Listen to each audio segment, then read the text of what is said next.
네, 대선이 49일 앞으로 다가왔습니다. 강력한 양강 후보들의 접전 속에 존재감을 드러내는 한 사람이 있습니다. 바로 국민의당 안철수 후보입니다. 오늘은 국민의당 권은희 원내대표와 함께 안철수 후보의 대선 전략 함께 이야기 나눠보겠습니다. 대표님 안녕하세요. 네, 안녕하십니까. 네, 안녕하세요. 앞서 저희가 영상 중에 흔들리는 꽃들 속에서 샴푸향 이런 노래가 있었는데 네. 주의 깊게 보고 계시더라고요. 그만큼 국민의당 내부 분위기 요즘 좋습니까? 요즘 정말 감사한 네. 마음입니다. 안철수 대표의 진정성에 민심이 호응을 해주고 계시고 그런 민심에 감사한 마음으로 일하고 있습니다. 네. 양당 후보들은 흔들리는 꽃들이라고 보고 계시는 건가요? 네. 알겠습니다.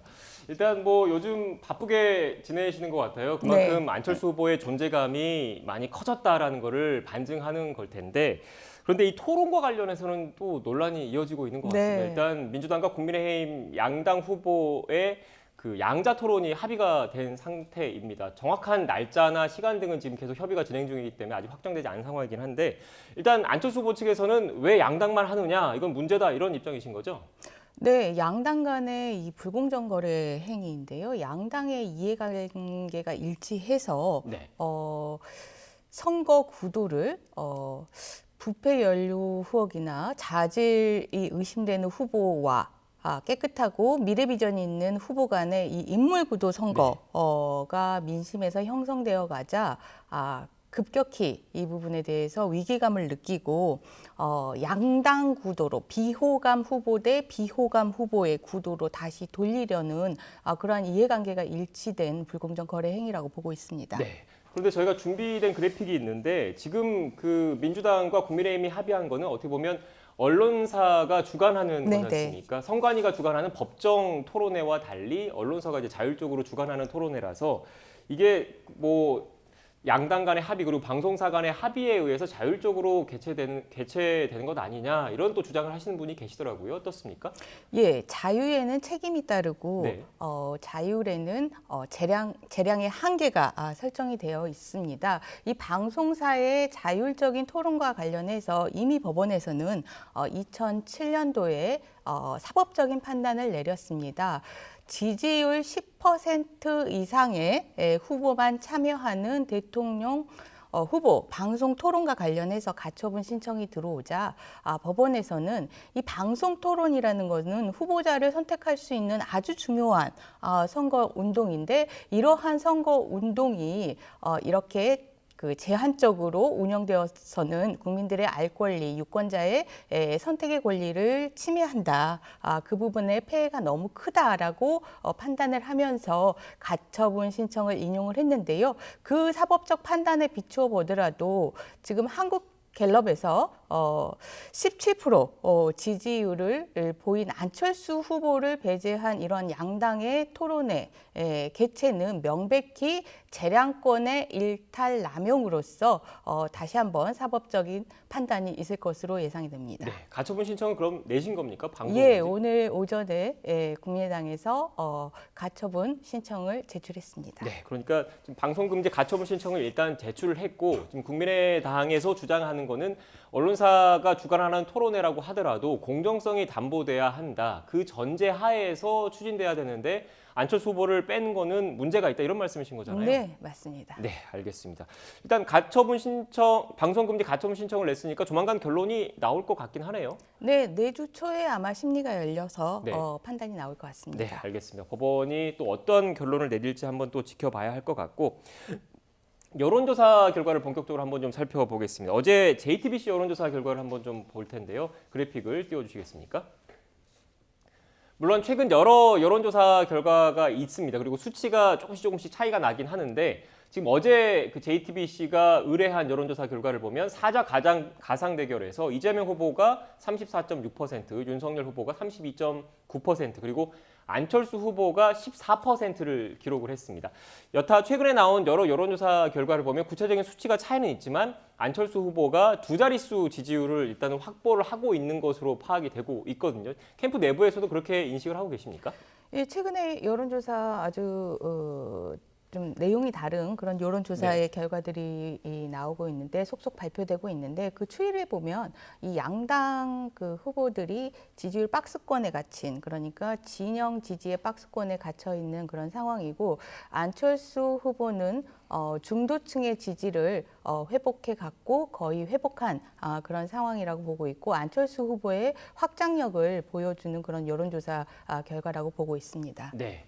하지만 또 일각에서는 이런 얘기도 하더라고요. 지금 안철수 후보가 최근 들어서 이렇게 지지율 상승 국면에 이런 모습을 보이는 건 맞지만 이게 어떻게 보면 윤석열 후보의 지지율이 빠진 게 윤석열 후보를 지지하던 그 표심이 안철수 후보로 넘어갔다. 그래서 이른바 시소 그 표심이라고 하더라고요. 윤석열 후보 표심이 빠지면 지지율이 떨어지면 안철수 후보가 올라가고 안철수 후보가 줄어들면 윤석열 후보가 올라가는 것 아니냐 이런 또 분석을 내놓으시는 분도 계시던데요. 어떻습니까? 그 확장적인 지지의 특성을 보여주시는 분들이 높은 정권 교체의 열망으로 처음에 그 윤석열 후보에게 사실은 이동되어 갔던 거죠. 네. 이동되어 갔던 부분들인데 이 후보의 이 자질과에 관련된 부분에 대한 판단을 끝내고 이제 안철수로 지지율이 회복이 된 그런 상황이라고 이해를 하시면 될 것 같고 그리고 안철수의 이러한 확장력이 결국은 정권 교체를 열망하는 그러한 지지층을 모두 떠안을 것이다 이렇게 보고 있습니다. 네, 확장력 말씀을 하셨는데 그렇다면 지금 1차적인 목표 수치는 몇 퍼센트 정도 되는 겁니까? 지난 대선에서 안철수 대표가 보여준 득표율이 21.4%였습니다. 그래서 설 전 20%로 안철수 대표의 지지율이 회복이 완전히 되면 정권 교체를 열망하는 전체 50%의 그 지지가 눈덩이처럼 이제 불어날 것이다 이렇게 예측을 하고 있습니다. 네. 설 전 20%를 일단 목표 수치로 제시를 해주셨는데 네. 일단 그 목표 수치가 달성이 되고 대선까지 갔을 경우에 이른바 또 정권 교체를 원하는 분들의 표심이 분산되는 것 아니냐. 그래서 야권 단일화의 목소리가 또 나올 수밖에 없을 것 같은데 일단은 선을 긋고 계시는 거죠? 선을 긋는 게 아니라 네. 없습니다. 네, 예, 없습니까? 네. 예. 지금 국민들께서는 이번 선거에 대해서 정말로 피로해하고 계시고 정말 역대급 비호감에 대해서 사실은 개탄을 하고 계시는 그런 상황인데요. 인물 경쟁력이 있는 깨끗하고 또 미래 비전이 있는 안철수 후보가 그런 국민들의 열망을 받아 아는 것이 그게 국민들의 뜻에 부합하는 거지 단일화를 이야기하는 것 자체는 국민들의 뜻에 역행하는 그런 모습이기 때문에 아예 없습니다. 네. 얼마 전에 안철수 후보는 3월 8일 얘기를 하시더라고요. 그때까지 단일화 없다라고 말씀을 네. 하셨는데 또 우스갯소리로 선거가 3월 9일이니까 네. 3월 9일까지 없는 것 이렇게 얘기해야 되는 거 아니야? 이렇게 말씀하시는 분도 계시더라고요. 어떻습니까? 제가 그 얘기를 보고 정말 이과형 사고다. 네. 문과형 논리 구조 속에서는 3월 9일까지로 해서 결론을 명확하게 주는 그런 메시지를 낸다면 이과형 사고 구조 속에서는 단일화가 가능한 시기가 3월 8일까지니까 3월 8일로 이렇게 정확하게 전달을 하는구나. 정말 이과형 사고다라고 다시 한번 생각했습니다. 그러니까 우스갯소리일 수도 있지만 안철수 후보가 이과를 네. 전공하셨기 때문에 네. 3월 8일로 얘기하시는데 네. 일단 원래 진심은 3월 9일 선거 당일까지 단일화 없다 이걸 말씀하려고 했다는 거죠? 예, 문과형으로 해석하면 3월 9일입니다. 네, 알겠습니다. 그러니까 단일화 없다라는 얘기로 다시 한번 네. 좀 정리를 하면 될 것 같고 단일화 얘기가 그래도 계속 나오고는 있습니다. 그런데 네. 또 국민의힘 쪽에서도 그닥 현재까지로는 단일화에 대해서 부정적인 입장을 좀 피력을 하고 있는 것 같은데 관련된 녹취를 먼저 듣고 오겠습니다. 저한테 안철수 대표 실명으로 비판하면 항상 못합니까? 제가 누구보다 잘하지. 그래요. 그러니까 그런 거 가지고 유머 감각을 상실하신 분들이기 때문에 제가 따로 응대하지 않겠습니다. 2030 지지층 일시적으로 이전되어 가지고 수치가 좀 상승했던 것에 너무 고무되어 가지고 지금 많은 말을 하고 계시는데 안일화 이런 말도 만드셨더라고요. 커뮤니티나 이런 데서 안일화라는 단어가 유행한다 이렇게 하면서 했던 것 같은데 제가 인터넷 가보면 안일화보단 간일화라는 단어가 더 뜨거든요. 네, 대표님. 저는 이 발언이 눈에 확 띄더라고요. 이준석 대표 맨 마지막에 인터넷에 가보면 안일화보다는 간이라는 단어가 더 뜬다. 일각에서 이렇게 해석을 하는 것 같더라고요. 안일화는 안철수로 단일화를 의미하는 그 줄임말인데 간이라는 간보는 단일화를 뜻하는 것 아니냐 이렇게 분석을 하시는 분들도 계시던데 대표님께서는 어떻게 해석하십니까? 이준석 대표가 국민의힘이라는 그 당의 당대표 아니겠습니까? 네. 예, 당대표의 발언이 왜 저럴까 이렇게 좀 고민을 해봤는데 최근에 모 방송에 가면을 쓰고 나와서 마라탕이라는 논객으로 네. 한 발언들을 보면 정확하게 그 마라탕 수준의 인식으로 발언을 하고 있다라고 생각을 합니다. 안일화, 단일화 뭐 이 부분에 대해서 사실은 뭐 끊임없이 언론들이 질문을 하고 확인을 하는 부분들이 국민들의 이 정권 교체 열망을 도대체 후보들이 어떤 방식으로 이 부분을 국민들에게 설명드릴 것이냐 이 부분을 확인하는 그런 과정들이라면 정권 교체에 보다 경쟁력 있는 후보가 국민들의 선택을 받아서 정권 교체 열망을 고스란히 받아 안고 대통령이 되겠다라는 이런 부분에 당대표의 발언들이 집중이 돼서 국민들께 설명을 드려야지 이거를 비아냥거리고 조롱하는 그런 발언들만 하고 있으면 국민의힘 당대표가 마라탕으로 고정되는 경우가 있습니다. 네, 알겠습니다. 일단 뭐 또 일각에서는 이런 얘기 하시는 분들도 계시더라고요. 이준석 대표와 안철수 후보가 또 정치적으로 불편한 관계잖아요. 그것도 좀 반영이 된 것 아니냐 이런 얘기도 하시던데.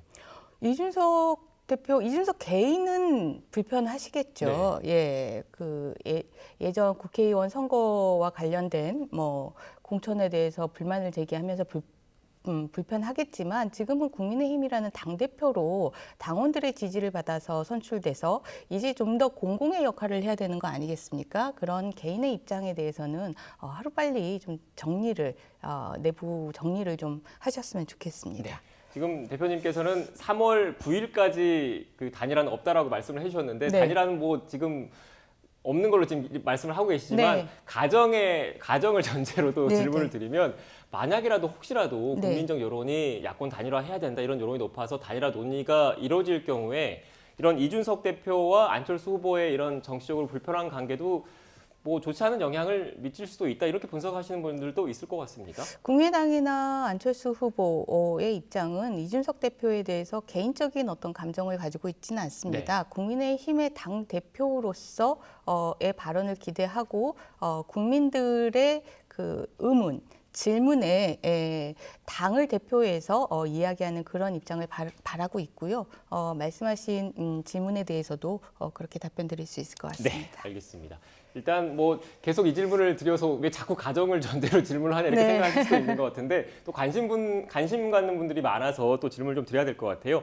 앞서 그 안철수 후보의 경쟁력에 대해서 계속 강조를 해주셨지 않습니까? 네네. 그런데 특히 여론조사를 해보면 또 그 야권 후보를 단일화했을 경우에 경쟁력을 질문하는 경우도 꽤 많은데 관련된 그래픽이 있습니다. 그래픽을 한번 좀 띄워주시겠습니까?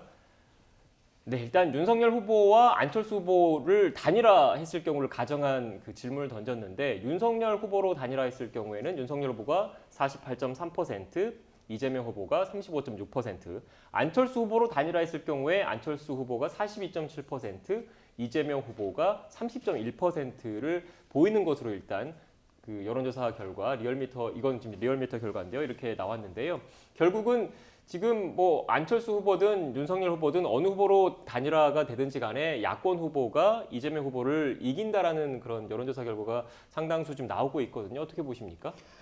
국민들의 정권 교체 열망이 50%를 넘는 네. 계속 높은 수치를 보이고 있기 때문에 이러한 여론조사 결과는 당연한 것으로 보이고 있고 다만 이제 가상 양자 대결을 보시면 알겠지만은 안철수 후보와 양자 대결에서 더불어민주당의 진영 결집이 훨씬 약화된 부분들을 확인할 수가 있고 이러한 부분들은 이제 추세적으로 반복해서 나타나고 있는데 그렇다면 국민 통합이라는 이러한 시대적인 방향 이 부분을 훨씬 더 실현해낼 수 있는 후보가 누구인지 또한 확인할 수 있는 그런 내용인 것 같습니다. 네, 그러니까 윤석열 후보보다는 안철수 후보가 확장성, 핵심 고정 지지층 말고 확장성이 더 크다 이런 말씀이신 네, 거잖아요. 맞습니다. 그런데 또 일각에서는 이런 얘기를 하더라고요. 그 확장성이라는 게 여론조사 결과에 드러나는 그런 확장성이라는 게 어떻게 보면 민주당 지지층 또는 진보 성향 지지층의 이른바 역선택이 반영된 것 아니냐 이런 지적을 하시는 분들도 계시던데요.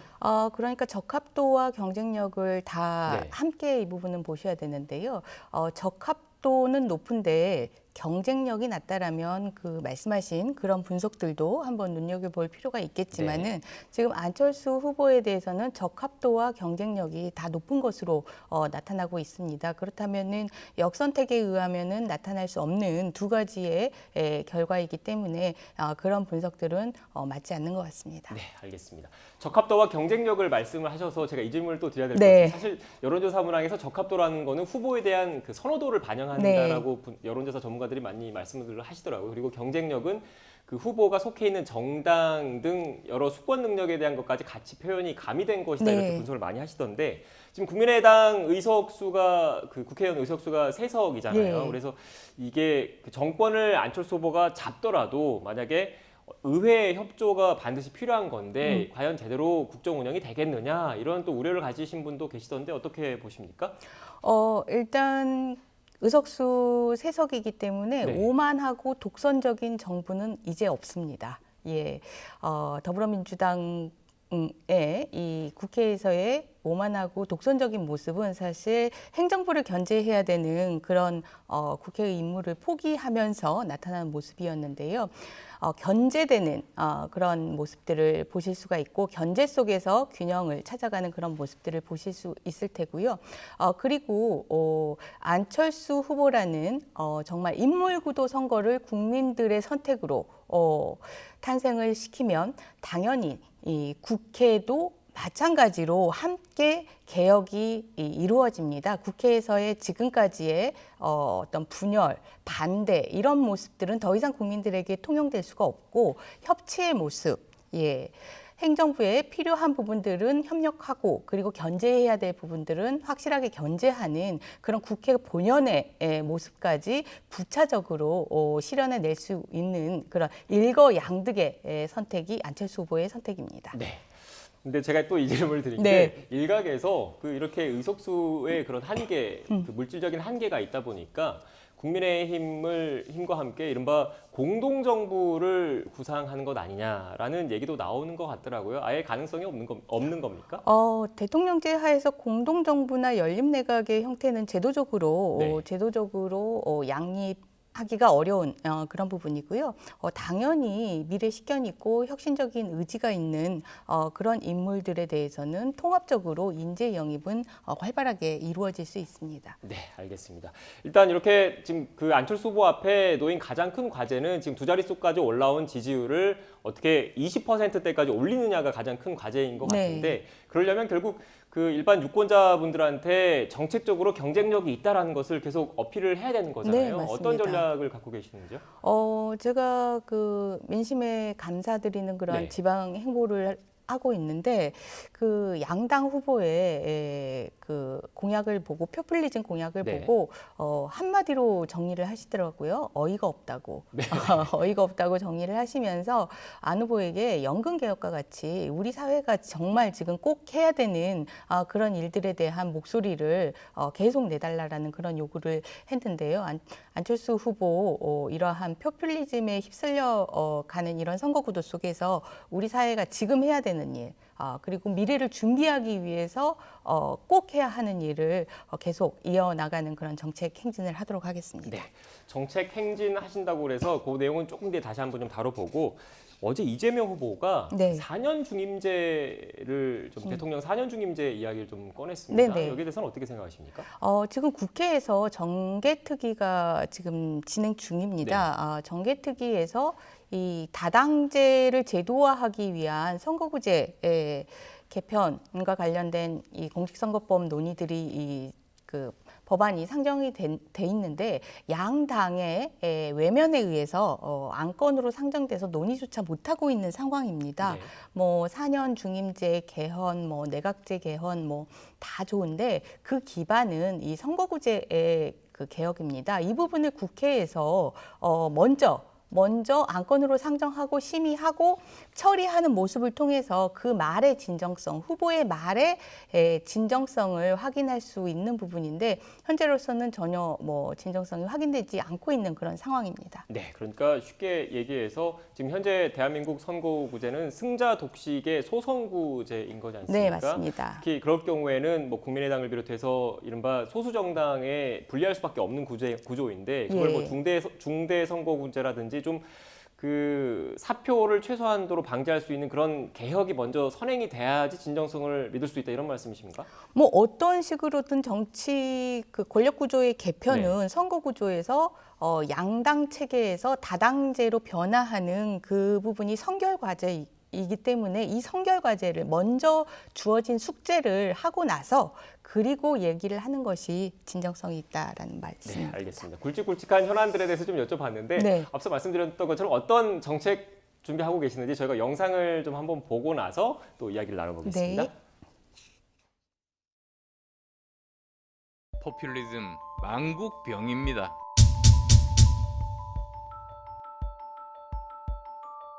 여기도 저기도 돈을 준다고 하면 당장 인기 얻을 수 있습니다. 그렇지만 저는 양심상 도저히 그렇게는 못하겠습니다. 우리 청년들이 바라는 것은 경제 살려서 좋은 일자리 많이 만들고 취업 잘 되게 하라는 것 아닙니까? 부동산 투기 잡고 청년들이 집 사고 결혼할 수 있는 최소한의 환경 만들어 달라는 것 아닙니까? 대한민국의 미래를 위해 안 되는 것은 안 된다고 말하는 사람이 한 사람이라도 있어야 되지 않겠습니까? 국민의 돈을 자기 돈처럼 뿌리는 사람이 아니라 국민의 돈을 내 돈보다 더 아끼고 알뜰하게 쓸 사람이 국정을 맡아야 합니다.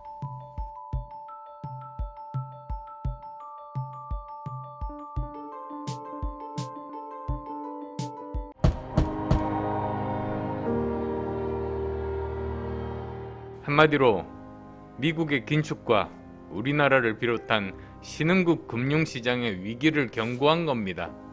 한국은행은 긴축을 하겠다는데 국가재정법까지 무용지물로 만들며 적자 국채 찍어내며 포퓰리즘 뒷돈대고 있는 현 정부는 누구를 위한 정부입니까?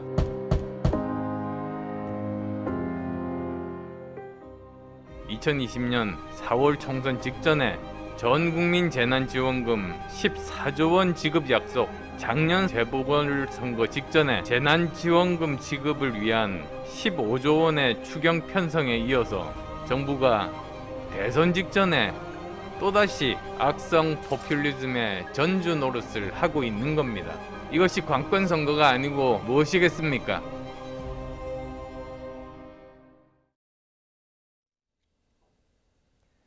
네, 대표님 그 쭉 주요 공약 등에 대한 설명도 있었는데 네. 제가 또 눈에 띄었던 공약이 정신과 치료에 대해서 90% 건강보험 관련된 공약이 눈에 띄더라고요. 네. 이재명 후보를 사실상 겨냥한 겁니까? 아니면 정신과 관련해가지고 사실은 뭐 코로나 이후에 코로나 블루라는 얘기가 나오지 않았습니까? 우리가 사회적인 환경, 경제적인 환경의 변화에 따라서 이러한 사회적인 우울증 증세가 나타나고 있는 그런 부분들까지 확인하고 있는데 사실 선진국에서는 이러한 정신 건강에 대해서 일찌감치 국가가 책임지고 관리하고 그렇게 해서 자살률 수치를 낮추는 그러한 이 시스템이 갖춰져 있습니다.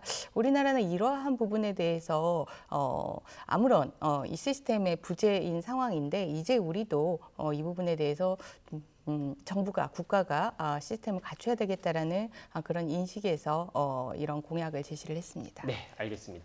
대표님 지금 시간이 다 돼가지고 마지막으로 간략하게 네. 이 질문을 또 드려야 될 것 같습니다. 앞으로 안철수 후보 좀 과제가 많이 남아있고 열심히 뛰어야 되는 상황인 거지 않습니까? 네. 어떤 점에 가장 주안점을 두실지 간략하게 말씀 좀 부탁드리겠습니다. 민심에서 들리는 하시는 얘기가 안철수의 진정성이 느껴진다라는 얘기를 많이 하시더라고요. 네. 그래서 안철수가 정말 지금껏 정치를 하면서 국민에게 또 대한민국 미래에 가졌던 진정성을 가지고 국민만 보고 국민 속으로 뚜벅뚜벅 가는 그런 모습으로 2022 대통령 선거일에 안철수의 선택이 이 선택의 날이 될 수 있도록 그렇게 하겠습니다. 네, 알겠습니다. 워낙 집중도 있게 얘기를 하다 보니까 벌써 시간이 이렇게 네. 가버렸습니다. 오늘 말씀 고맙습니다. 지금까지 국민의당 권은희 원내대표와 함께 안철수 후보의 대선 전략에 대해서 이야기 나눴습니다. 오늘 말씀 고맙습니다. 네, 감사합니다.